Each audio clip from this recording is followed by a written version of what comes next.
Ciro Gomes, muito obrigado por ter aceito o meu convite. Acabou a campanha, começa uma nova fase do Brasil, né? Você que já tem tanta experiência, foi deputado estadual, deputado federal, prefeito, governador, ministro 2 vezes, 3 campanhas presidenciais. Essa foi a campanha mais insólita que você participou? Foi, sem dúvida nenhuma, a campanha mais estranha pelo resultado. A minha geração acostumou-se a ver a democracia evoluir sempre, a nossa geração, né? Então, desta feita, aparentemente, o Brasil resolveu dar um gigantesco passo para trás, e um passo para trás na direção de um grande ponto de interrogação. Então, você falou da experiência. Normalmente, as nações escolhem para dirigi-las os mais experientes. Nós escolhemos uma pessoa que nunca administrou nenhum pequeno negócio particular. E demora para dominar a máquina pública, né? Demora profundamente. Às vezes é um tempo tão crítico que passa e você veja, o Paulo Guedes, por exemplo, nunca teve nenhuma vivência no serviço público. Nunca, nenhuma vivência. Em 9 dias, eu estava contando agora, declarações absolutamente ociosas, desnecessárias, que não estão... Às vezes você tem momentos que você dá declarações no meio de um contexto em que você está afirmando um conjunto de estratégias ou de valores e tal, mas não, abrimos 3 gravíssimos conflitos potenciais por nada. Um conflito desnecessário com o Mercosul, uma declaração boba, um conflito desnecessário, o Brasil tomou um editorial do jornal informal do governo chinês, que é nada mais nada menos do que, são nada mais nada menos do que o primeiro e o terceiro parceiros comerciais do Brasil, e uma declaração boba de transferência da capital, da Embaixada Brasileira de Tel Aviv para Jerusalém, nos leva para dentro de um contexto onde o Brasil nunca teve problema. Né? A Assembleia das Nações Unidas, que homologou o Estado de Israel, foi presidida por um brasileiro, Oswaldo Aranha, e os árabes... Agora está me parecendo que o Bolsonaro sabe voltar para trás também, né? Assim, eu tenho uma atitude diferente de uma certa oposição que nós nos acostumamos nos últimos anos no Brasil. Eu acho que os rituais da democracia têm um valor muito grande. Portanto, se eu pedir ao povo, né, o privilégio, a honra de servir ao Brasil como seu presidente, e o povo a quem eu pedi que me elegesse, elegeu outro, o que me cabe é aplaudir, é reconhecer, é desejar boa sorte, porque... Aliás, você fez isso. Eu fiz isso. Eu fiz isso muito chocado com o que o candidato do PT fez, né, que fez uma declaração formal, não desejou boa sorte, não cumprimentou. Isso tudo é muito ruim para o ritual democrático. Agora, e o PT nunca mais? Se eu puder, eu não quero mais fazer campanha com o PT. Isso é uma coisa prática, porque se nós olharmos, Roberto, o PT tem feito um mal muito grande ao Brasil. Nem digo que seja voluntário, mas deu-se uma situação em que eles não conseguem conviver com essa situação e estão subordinando o interesse nacional, a história do Brasil, o destino do nosso povo, a um conjunto de fraudes, um conjunto de escolhas absolutamente assustadoras. Não existiria essa crise sem o absoluto equívoco que foi a escolha da Dilma. Uma pessoa que, a despeito de ser honrada, não tem nenhuma vivência do serviço público, não conhecia o ramo político e tal, e que se deixou impedir, não conseguindo somar 1/3 dos deputados, numa Câmara que até à venda estava, conforme a trágica notícia que nós tivemos. E você acha que o impeachment trouxe um trauma? Um trauma gravíssimo, porque você romper um mandato sem uma clareza de cometimento de crime, de responsabilidade, pode sim ser chamado de golpe de Estado. Agora, o grande problema, de novo, as escolhas do PT. Nós fomos todos à rua excitar o povo brasileiro denunciando um golpe, no dia seguinte eles estavam confraternizando com os autores do golpe, lá como cá. Então, assim, as pessoas, por que não apoiou? Porque não é possível mais. Não aprenderam absolutamente nada. Nessa eleição eles estavam com o Renan Calheiros, estavam com o Eunício Oliveira. Você deve ter refletido muito para não tomar, né? Porque podia ficar uma coisa de omissão também. Aliás, muita gente disse isso. Bastante. Assim, é evidente que quem agride muito, falando de omissão, é o petista, que não percebeu, não quis perceber, e informado é que nem o bolsomínio. Fanático, relativiza tudo e tal. Mas todo o itinerário do PT nesse momento é o que produziu o Bolsonaro. É um itinerário de fraude. E eu usei essa palavra muitas vezes para denunciar. Até as pedras do caminho sabiam que o Lula não podia ser candidato, porque a lei da ficha limpa é flagrantemente clara, não admite dúvida, nem interpretação relativizada. Não existe isso, é uma lei que o Lula botou em vigor. Não é? Aí frauda, explorando um benefício, depois o Haddad, que não é advogado do Lula, todo mundo sabe que ele não é advogado do Lula, usa uma franquia da lei, ou seja, frauda a lei, para estar toda segunda-feira consultando. Que tipo de presidente sairia de uma dinâmica como essa? E tudo isso eu falei antes. E eu estava dizendo antes para dizer que não contassem mais comigo para aperfeiçoar uma fraude daquela natureza. Agora, em que momento da campanha você sentiu que o Bolsonaro ia ou podia ganhar? Eu imaginava que nós começaríamos a demonstrar o grande vazio de propostas, de experiência dele, ali quando começassem os debates. E assim foi muito flagrante, ele foi ao primeiro debate. E no primeiro debate tocou a mim, né, fazer um conjunto de perguntas. Eu fiz uma pergunta sobre essa coisa da inadimplência generalizada, que bota 63 milhões de brasileiros no SPC, e ele deu o queixo para bater de uma forma muito clara. Ciro, isso é um milagre, isso aí o PIB brasileiro dá 10 PIB brasileiro, ou seja, nunca parou para estudar, isso não é a vocação dele. E, portanto, ele iria, um debate depois o outro, ele não iria, penso, resistir, embora a maior força política hoje no Brasil seja o antipetismo que ele conseguiu interpretar com certa contundência e simplicidade. Né? Mas aí veio a facada. Com a facada eu pensei, não, pessoa que conhece o povo brasileiro, ele agora está protegido. Né? E aconteceu. Como é que você está vendo os movimentos dele, esses primeiros movimentos, escolha de ministros? Eu tenho que dar coerência àquilo que eu falo. Eu desejo boa sorte, eu reconheço a eleição dele, não cabe a mim negar a legitimidade dele, isso é um processo, volto a dizer, é o mesmo povo a quem eu pedi o direito de ser presidente. Porque não foi a mim que escolheu, eu não tenho o direito de não cumprimentar o meu adversário, porque eu estou cumprimentando o povo. E o povo brasileiro está tão machucado que eu preciso desejar honestamente boa sorte. E eu quero ser coerente com isso nas minhas declarações, portanto eu tenho sido muito econômica, não vou ficar com miudices acompanhando, enfim. Mas somando o que eu já conhecia com os primeiros movimentos, a minha inquietação aumentou muito nos últimos tempos. Menos por aquilo que está aí, você tem o general Helena, um homem de nível, né? O Sérgio Moro pode e deve ser criticado do seu ponto de vista ético, sim, mas nada legalmente o impede de sair da magistratura e ser ministro. Lembrando que ele vai ser ministro da Segurança Pública. Também, né? Além da Justiça. Essa é a grande demanda popular. Né? A Justiça tem a ver com combate à corrupção, etc., mas é preciso formular e botar a mão na segurança pública.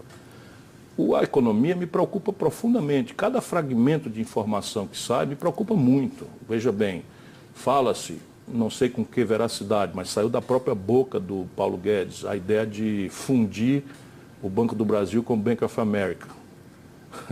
Isso eu não vi. São coisas assim, entram e saem, parece assim um estilo Bolsonaro de ser, de ouvir uma aberração, vazar e se aconselhar com a repercussão da rua.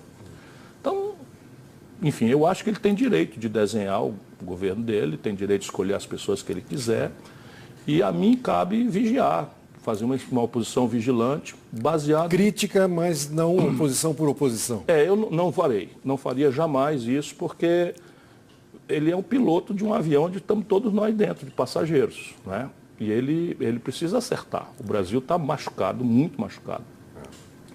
E eu espero, vou tentar cumprir as melhores práticas democráticas, espero poder olhar caso a caso aquilo que for proposto e reagir conforme o mérito dessas questões, e em nenhuma circunstância a minha voz vai se somar esse quanto pior melhor que uma certa fração da oposição brasileira se acostumou. Pois é, no Congresso, o seu partido e alguns outros de esquerda somam mais ou menos 80 deputados. O PT talvez 140, 150. Pelo jeito vocês querem fazer um bloco, na conversa com a Marina eu entendi isso, um bloco de vocês, né? Fora o PT. Como se dará isso? O objetivo não é excluir o PT. Sim. O objetivo é oferecer ao Brasil uma oposição com essa característica. Uma oposição democrática, que aposte, né, no rito da democracia e, portanto, o que nos une são três grandes movimentos. O primeiro, para encerrar essa crônica terrorista que o PT eleitoralmente introduziu no debate, no segundo turno, confundindo a eleição do PT com democracia. PT é o zero e vezeiro nisso. A democracia brasileira até aqui está absolutamente intocada.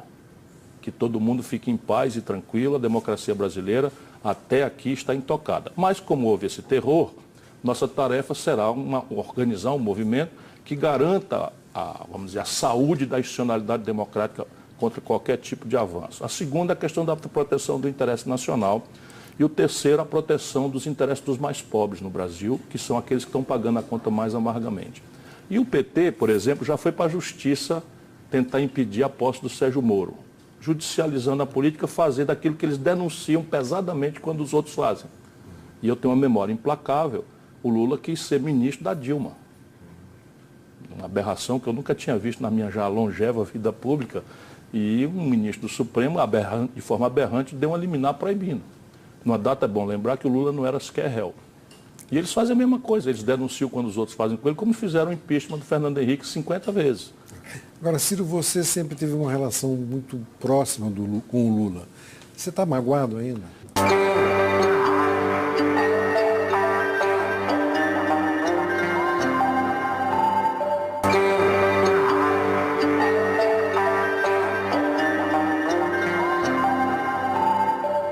Ciro, você sempre teve uma relação muito próxima com o Lula. Você está magoado ainda? A mágoa não é sentimento que caiba na política, né? Eu estou decidido a enfrentar.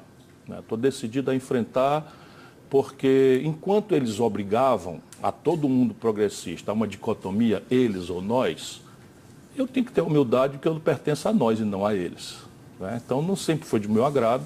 Só aceitei ser ministro no primeiro governo do Lula.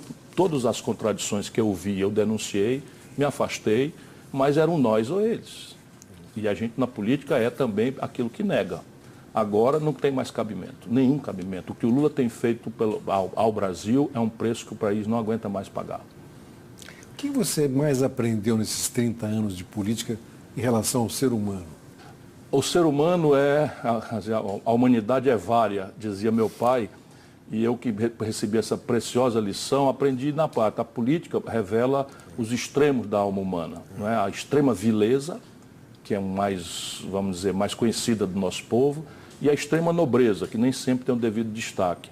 Cabe a quem consegue passar a vida sendo respeitado, como eu tenho esse privilégio, são quase 39 anos de vida, nunca respondi por nenhum mal feito, onde eu ando no Brasil sou acatado, respeitado, cabe se fazer acompanhar ou procurar acompanhar essa extrema nobreza e repudiar a extrema vileza, mesmo em momentos em que a extrema vileza manda, né? Como aconteceu recentemente no país. O Brasil buscou uma saída conservadora, né? Conservador no sentido que não é um governo, talvez, possa ser até progressista no sentido de mudança, mas não no sentido social, como você diz, né? Por que você acha que o povo tomou essa decisão? A força dominante é fragmentária e só se coesionou por ódio. É o antipetismo. Você acha que o antipetismo foi o... Essa é a explicação para esse alho, bugalho, gato, sapato, galinha, cachorro, tudo junto, não é? Que forma essa esmagadora maioria, não é? Uma maioria em que em São Paulo, a terra do Haddad, foi 68-32. Não é? Isso não dá para a gente chamar 68% da população de fascista. Eu me recuso terminantemente, pelo contrário, eu tenho me posto humildemente a tentar entender isso. E aí você tem várias questões, por exemplo, a moral popular. A moral popular é diferente da moral dos setores ilustrados da sociedade, que temos o privilégio do iluminista, né, de conhecer as experiências de mistura de religião com política e tal. Mas a moral popular fica muito chocada com os costumes, você está dizendo. Não sei nem os costumes, porque o nosso povo é muito tolerante. Mas daí você, a explorar essa tolerância generosa que o nosso povo tem, com políticas públicas para afirmar um identitarismo de minorias que são mais próximas do pensamento progressista, é falta de respeito. Aí o Bolsonaro inventa, é uma mentira, uma cédula de R$3, que se tentou implantar um kit gay nas escolas. O nosso povo está nem aí para os homossexuais, nosso povo convive numa boa, em todo canto. Mas, de repente, eu vou transformar isso numa política pública, e de forma despudorada. Aí a lei diz que a propriedade é uma coisa protegida pela lei, pela Constituição, etc. E de repente os amigos do Lula, do MST, se autorizam a invadir as coisas e a lei não funciona e tal. Aí vão se acumulando essas contradições, não é? E a economia. A grande repulsa hoje é que a Dilma construiu essa, que é a maior crise da história brasileira. E ela não vai engolir só a Dilma e o Temer, que já foram engolidos, ela engolirá o Bolsonaro. Porque trata-se de um problema muito concreto, muito grave, são números que não serão resolvidos a golpe de frase feita, muito menos de concepções exóticas copiadas de manuais mofados de Chicago, que meu amigo Paulo Guedes parou de ler desde os anos 80. Esse é o grande problema do Brasil, 150 bilhões de reais de déficit, uma dívida pública que passa de 5 trilhões de reais, vence 26% agora, saiu hoje, saiu o relatório do trimestre de lucro dos bancos. Os 5 maiores bancos no Brasil tiveram 17,6 bilhões de reais de lucro no trimestre. Comércio quebrando, 220 mil lojas fecharam no Brasil, a indústria agonizante, 13 mil indústrias fecharam nos últimos 3 anos no Brasil, a sociedade brasileira desempregada à conta de milhões de pessoas, 13 milhões e 700 mil pessoas, 63 milhões com nome sujo no SPC e os bancos com esse lucro exorbitante. Então você acha que essa lua de mel tem tempo para acabar? Sim, é natural que todo mundo tenha uma certa boa vontade e nós temos que respeitar isso. Volto a dizer, é a figura do avião. Ele é o piloto escolhido para nos dirigir nessa travessia tormentosa em que se encontra o caminho do Brasil. Mas ele terá um certo êxito nesses juízos morais, né? Afrouxar a legislação de controle de arma, para dar uma resposta tosca, completamente equivocada à violência impune que assusta o povo brasileiro. Redução da maioridade penal, talvez, de novo, numa direção de simplificar coisas que são muito mais complexas, ele terá uma longevidade um pouco maior. Mas na economia, ou acerta a mão na entrada, ou 6 meses depois, ele estará sendo cobrado de uma forma muito azeda. E ainda não falamos da questão internacional, né? Se a China, né, resolve transformar aquela ameaça do editorial num gesto prático, que para eles é um arranhãozinho de nada. Eles estão numa confrontação bilateral com os americanos, numa plataforma de comércio de trilhões de dólares. Conosco são dezenas de bilhões. Mas para o Brasil isso é mortal. Dado que nós já temos um fluxo negativo nas nossas contas com o estrangeiro, a parte comercial resolve quando o câmbio fica favorável e tal. Depois o Mercosul, quando a gente devia aprofundar o Mercosul e fazer talvez um OPEP dos alimentos, que Brasil e Argentina, com Uruguai e Paraguai juntos, sinalizando para Nova Zelândia, para a Austrália, nós podíamos fazer um OPEP dos alimentos, e o alimento é muito mais relevante do que petróleo. E isso tudo está sendo jogado na lata do lixo, assim, de forma muito descuidada. É evidente que daqui a pouco ele vai ver essas repercussões, ele de burro não tem nada, ele vai ver, tem que já rapidamente chamar alguém do Itamaraty, qualquer um que ele chamar do Itamaraty, com a formação do Rio Branco, vai nos prevenir dessas loucuras toscas que nós assistimos. Hoje o Laffer já falou, né? O Celso Laffer já falou que devemos aproximar o Brasil de uma coisa com Israel, não sei bem qual é a motivação dessa coisa, mas em nenhuma hipótese o Celso Laffer, né? O Brasil deveria transferir a capital de Tel Aviv para Jerusalém. Por quê? Porque a retaliação é instantânea.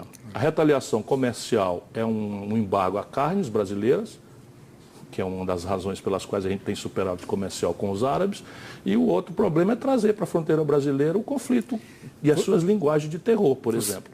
Você tem muita desconfiança dessa política liberal econômica? A grande questão é que o mundo é cruel, né? Claro que o liberalismo exerce um certo fascínio entre as elites, porque nós todos conhecemos as perversões de um Estado podre, corrupto, ineficiente, balofo, e o liberalismo propõe uma coisa muito simplória, né? Vamos reduzir isso a uma dimensão mínima, vamos demitir isso da economia, deixar que a iniciativa privada faz. Se a moeda do mundo fosse uma só, se a taxa de juros internacional fosse igual à brasileira, se o nível de maturidade tecnológica, nação a nação, fosse contemporâneo, se os exércitos fossem os mesmos, as escalas das economias fossem iguais, não vejo dificuldade. Ainda assim, teríamos que facilitar e não fazer o oposto às migrações.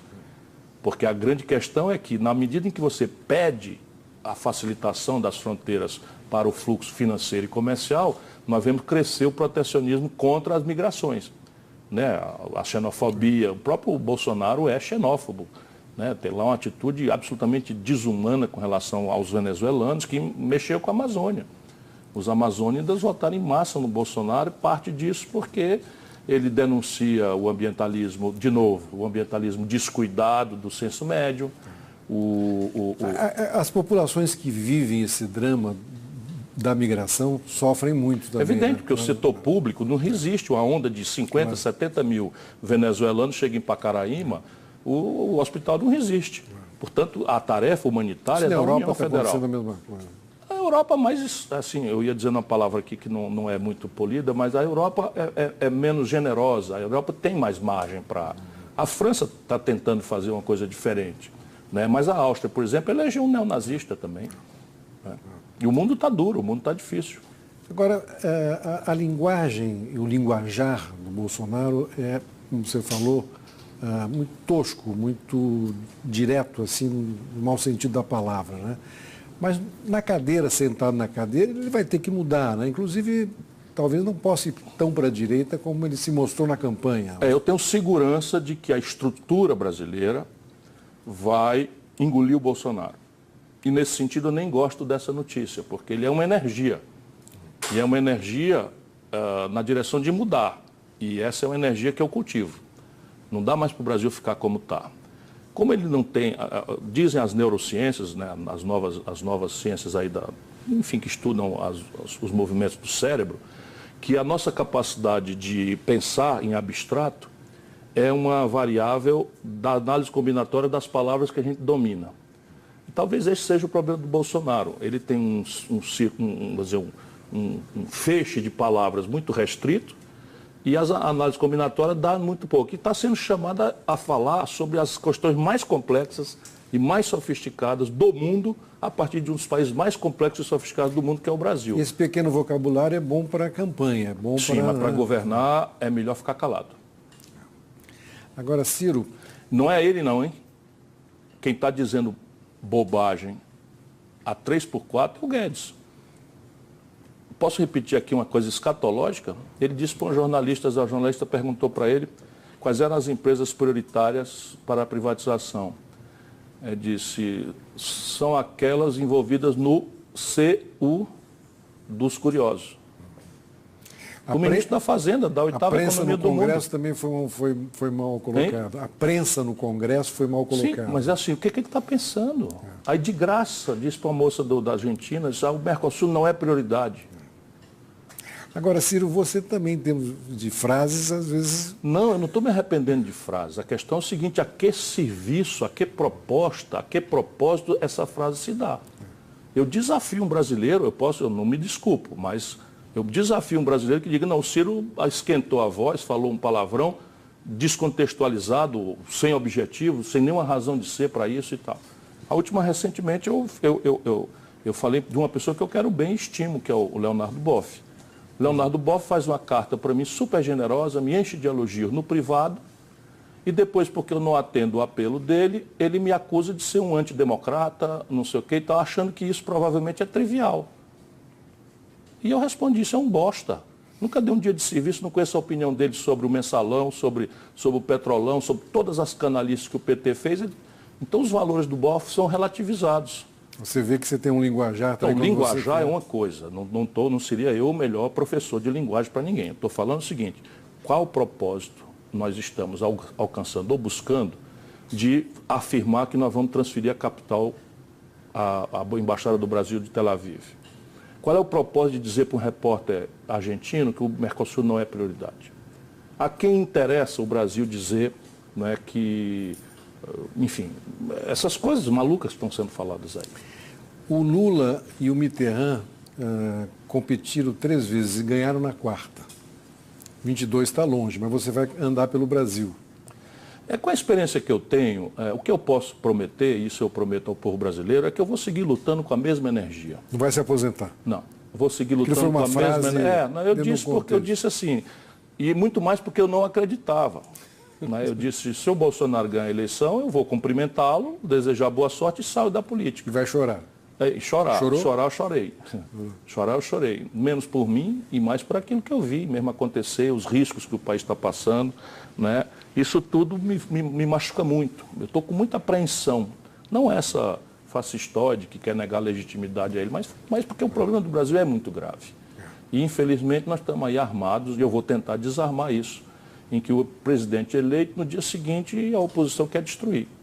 Quer dizer, então o teu norte agora vai ser andar pelo Brasil, conversar com as pessoas, procurar unir o que puder da oposição e fazer uma oposição crítica. Eu vou fazer mais do que isso. Nós temos bancadas no Senado, na Câmara, o Lupe é um belo de um dirigente partidário. A minha tarefa mais empolgante vai ser mexer com a juventude, que veio em massa na minha direção e veio procurando uma referência. E isso talvez seja o meu legado. Nem todos os brasileiros que quiseram foram presidentes da República. E eu não estaria em má companhia, não. O Covas não foi, o Brizola não foi, dizem o que Rui Barbosa presidência não foi. É destino. É destino. Não é? E alguns que foram presidente, talvez eu não quisesse o seu destino. O Lula está na cadeia, a Dilma no ostracismo, perdeu a eleição para o Senado, o Collor passou pelo que passou. Enfim, eu quero muito ser presidente do Brasil, mas eu não faço disso meu propósito de vida, não. Eu hoje estou entusiasmado em organizar o movimento. Muito obrigado, Ciro Obrigado Gomes. a você. Obrigado.